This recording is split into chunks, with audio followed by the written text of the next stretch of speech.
to get some more information about what we're trying to do here locally to help veterans.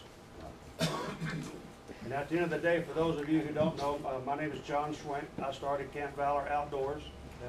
I'm a retired Marine, and I'm part of the VFW here as well. And I started this camp outside of town just trying to help veteran suicide rates. I've lost too many buddies to suicide.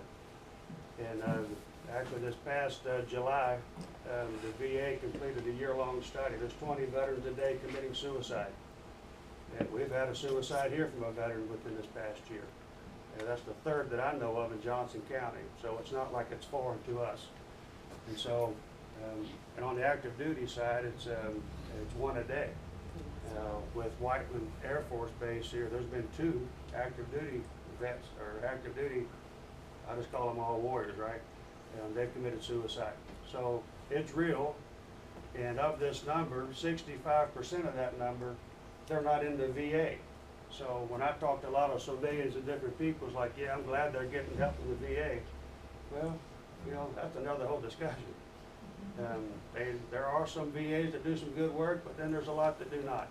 But for 65% of the 20 a day committing suicide, something tells you right there, there's a reason they're not in the VA. And so, and they're dying on the vine, 20 a day, you know. Just imagine that rate if our congressional leaders in Congress, right, all of our governors and senators, not the governors, but the senators and House of Representatives, if they committed suicide at the same rate, in 5 weeks, nobody would be standing. It's equivalent to losing 1 baseball team every 30 days. There's only 32 baseball teams in the Major League Baseball. So it's a huge issue. And so at the end of the day, that's why I started Camp Valor Outdoors. We started in 2013, reaching out to ill, injured, or wounded, try to address the suicide rate.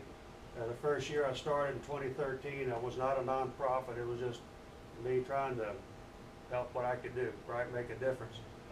And when I kind of got tapped out after building our barracks facility and realizing that I'm going to need some more help to help more veterans, so I had the encouragement of many folks in this room and other business people that I've come across with in life. They said, you really need to turn it into a nonprofit to get more help. So we did that, and you can see the jump from 2013 to 2014. That's the number of ill, injured, or wounded veterans and family members we've been able to get out through our program to get in the outdoors. And it just has continued to grow. Now we're operating in 13 states, still 100% volunteers. I don't get paid a nickel, none of our board members gets paid. All of our events are guided events. So our thought is to let's get wounded veterans reconnected in the outdoors, through guided fishing, hunting, shooting, archery, four-wheeling, campfires, sports venues. I mean, anything that anybody has an interest to do in the outdoors, we're just going to try to figure out how to do it. Because at the end of the day, we all come together around the fireplace, the fire pit, and relaxing. That's when we start finding out what's going on. The walls have come down, we've reconnected.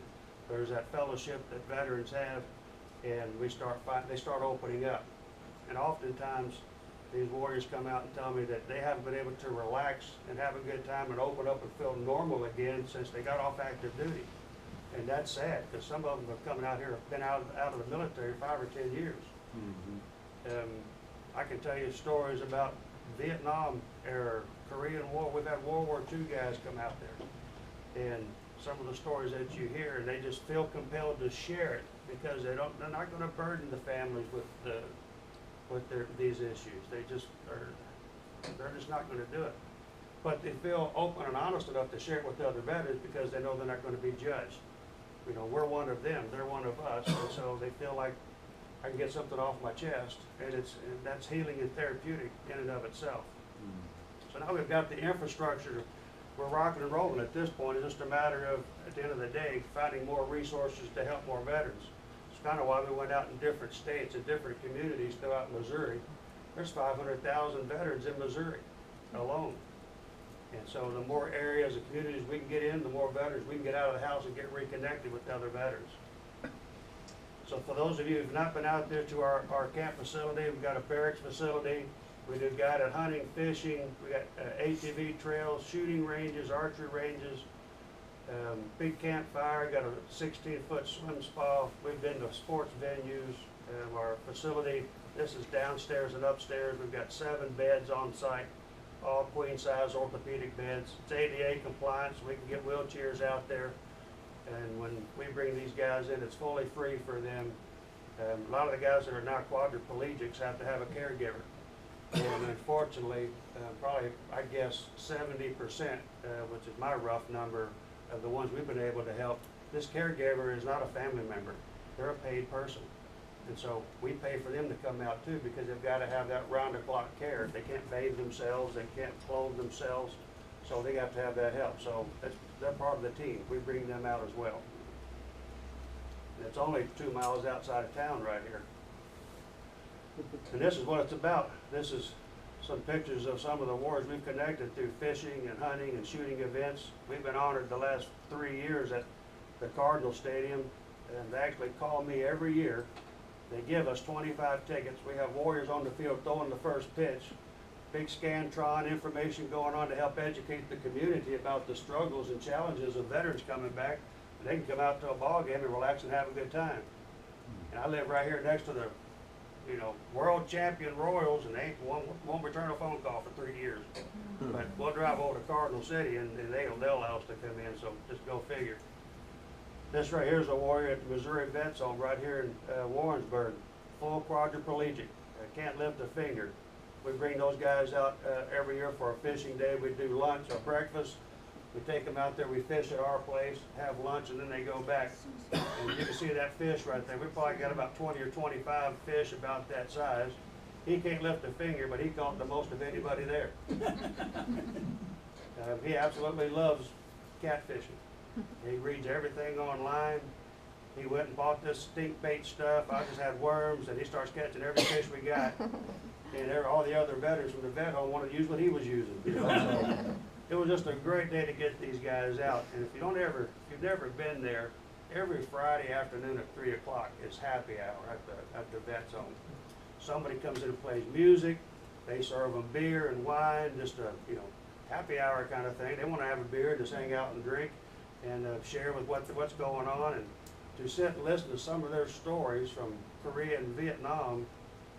It's amazing. It's living history, and it's only 20 miles away. So we really enjoy getting those guys out. We couldn't do what we do without our supporters, and you can see pretty much all these veteran organizations that's doing stuff all throughout the year to help us. So when you see that monthly flyer around here, we do a breakfast here at the VFW every month. And many of you do come, but we're trying to get more people here. We might raise $150, which is better than nothing. But oftentimes we just forget and get busy. But to swing by and get a free lunch and donate $5, this is part of the program that helps what we're doing out at Camp Valor Outdoors. So you're helping veterans when you come to participate in those type of activities. All right, so with that, we've kind of embarked upon trying to make a difference with the homeless veterans as well. There's an initiative that's been in Kansas City, probably one of a kind, called what's the actual Veterans Community Project, VCP. So they've created a veterans village in St. Louis, right? Kansas City. It's off of Kansas City. It's right off of Bannister, right behind the Bannister Federal Complex. They're putting 50 homes on site, these little tiny homes, about 230 square feet, and providing them some help and rehabilitation to get off the street, get the help they need, and help them get back out and have a productive life. So, as many of our local veterans around here have discussed this, we can do something like that here in our own community because we have resources here. And we'll talk a little bit more about that. But this is kind of the goal. End veteran homelessness. Never say no to a veteran in need. They volunteered to raise their hand to serve and protect, so why would we not try to help them, knowing that there's 20 a day committing suicide? And it's an opportunity for us to connect these veterans in our community. And on the backside of that, it's a great way for our community to connect with these veterans. So that's kind of the goal. Our vision with creating our own little veteran community village is to put a network of tiny homes and provide services dedicated to supporting every man and woman who took the oath to serve and protect. That's the goal.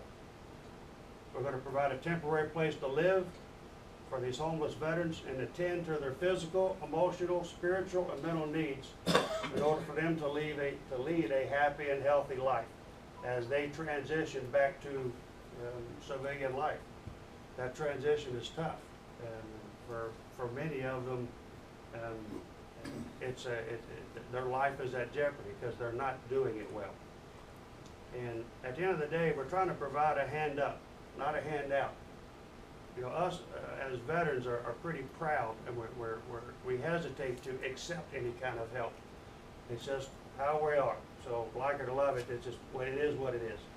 And so we don't want to create an environment of give, give, give. We want them to feel empowered and to be able to get them up as they recognize everything's not going to be given to you. It's not going to be free, but we got to get you on your feet to get you reacclimated to like everybody else does in life.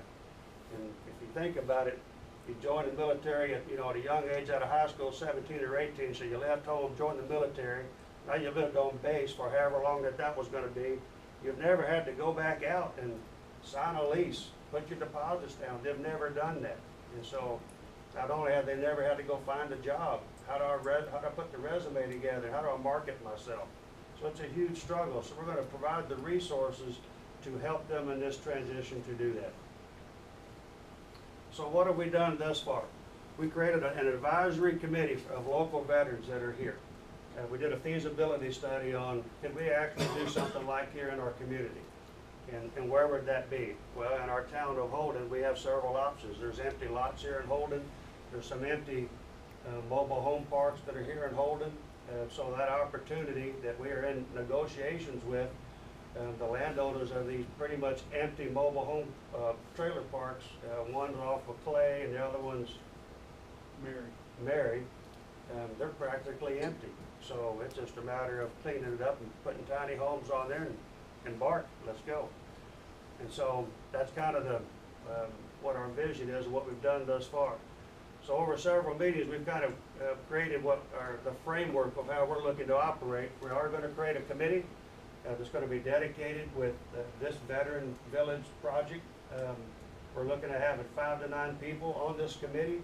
It's made up with primarily local veterans and businesses here in Johnson County to help lead this effort. And then our first and foremost mission is going to help veterans in Johnson County. We're going to take care of our own here first. And as we meet that need, then we'll branch out. Our intent's not to remove somebody from some other county who's actually got a living arrangement and bring them into here to give them a house. If they have arrangements that they're currently in, that's good. That's you're sufficient, at least at that part. We're actually looking for folks that are living with other people or living out of their car or living on the street. And so that's our intent right there.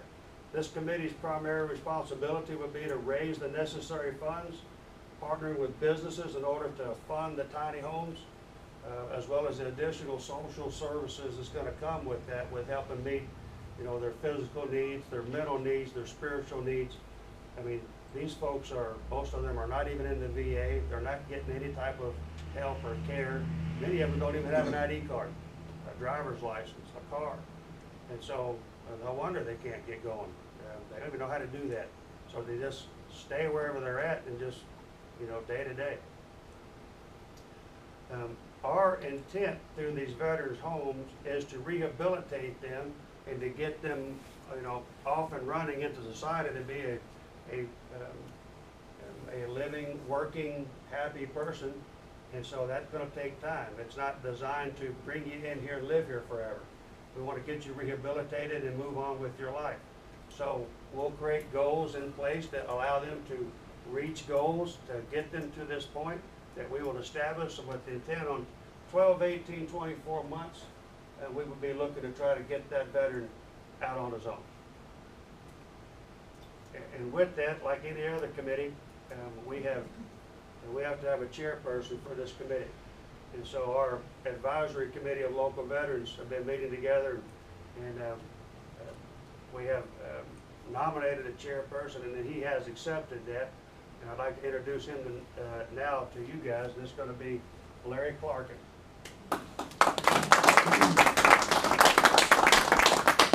Many of you know Larry. He's a veteran. He's active in our community.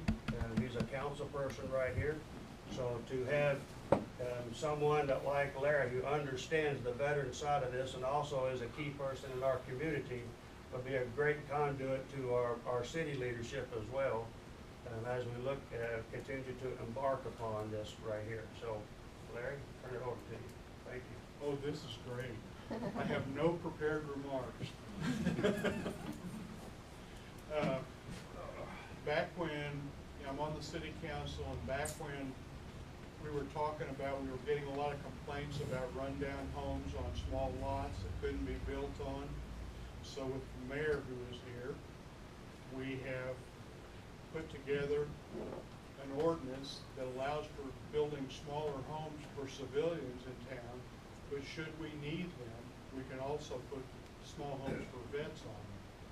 Just to give you a little background on that, these homes are built up in Liberty, and they're on skids, and they're loaded on trailers and brought in and dropped off. The utilities are hooked up, and they're ready to go. They're all self-contained. They're cute little homes. I mean, they're comfortable homes for a vet. About 15 and a half feet wide and 21 feet long. They're 300 and some feet square feet. 330 feet. So they're not hard to move, and they're cheap. It's my understanding that most of them cost less than $10,000. That's where anybody that's in this room that's willing to help me raise money, we need to go and find sponsors to help. We already have like 1 or 2 homes pledged. So that's a start. But once we get it up and running, we're going to need the whole community to work with us on this. There will be guys that maybe need transportation. We're going to try and cover all that, but if there are some vets in town that don't mind giving them a lift to Warrensburg or something, we'd be grateful for that help. Like I said, it started out as an idea on the small homes. It kicked into my brain that they were doing it in Kansas City. I went to Randy Budd, our post commander, and he said, well, John Schwint and I have already been talking about that. So it evolved from there. And like John said, we're in negotiations for use of the trailer parks right now. We'll probably start with the one on Clay. Once we get our agreement signed and everything in place, we get our 501c3 through Camp Valor. And once we do that, we can, I was hoping Tony Lerda would be here tonight, but he wasn't. He had another commitment. But there's going to be some utility work needed to be done on the sites, and we're going to have to lean on him for that. Hope he takes care of it. Like John said, we like to take veterans out and have a good time. I have two contacts in western Kansas that I talked to today about doing some disabled veteran hunts out there. One of them texted me back and said, how many you bringing? How many hunts do you want?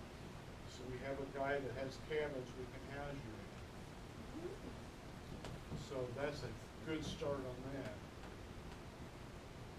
The other guy is actually, after I stopped hunting where he lives,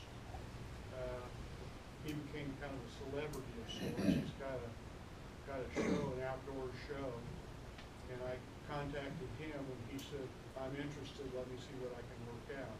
So maybe we can go out there and even tape his show with the disabled vets. That would really help our cause.